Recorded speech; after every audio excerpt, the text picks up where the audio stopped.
Thank you. This is a new person, I think. Sebastian Serraz. I can't remember. I've seen you before.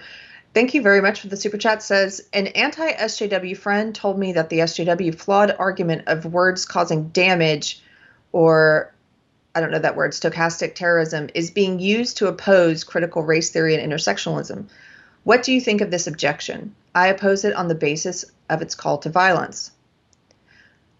I don't know. I haven't heard of any pushback against social justice being rooted in the idea that words cause harm, which is a social justice belief.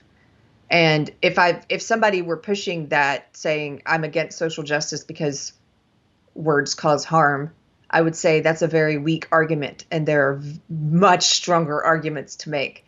I'm against social justice because it is a racist and sexist belief system that teaches us to view people as group members instead of as individuals, and it teaches us to judge and treat people differently on the basis of race and sex. That's a really good argument against social justice ideology. I don't need to point out that their words cause harm. It took me I needed to reread this a couple times to understand. I think I understand it took me a minute to think. I think I understand the question. Maybe Carrie understood it quickly, but Yeah.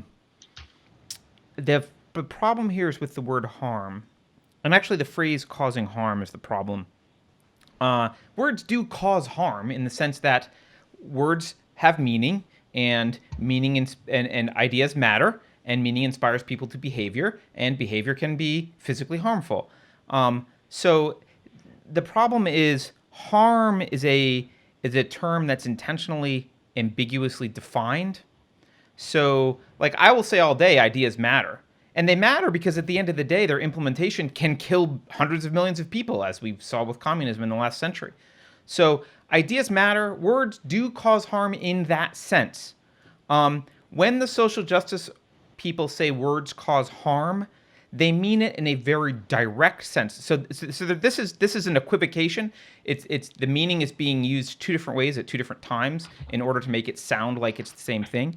When they say words cause harm, they mean words cause direct physical damage in the same way that punching someone in the face causes direct physical damage. And I would say yes, words do cause harm, but not that kind of harm. And so long as you're not causing direct physical harm, the way to counteract that bad idea that can eventually cause harm is with another idea that can eventually prevent harm. So you don't punch a social justice warrior in the face because their words killed 100 million people last century. You don't get to use violence against them because they're spouting an idea that when it is manifest is deadly. You use words against them.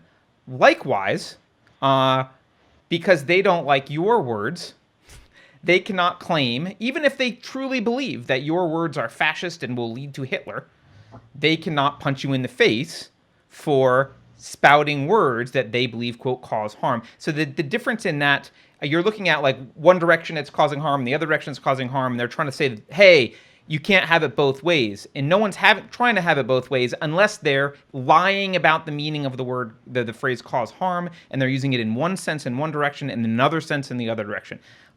Be careful of that. There's a lot of equivocation that happens constantly when talking to the left. Equivocation is very, very common.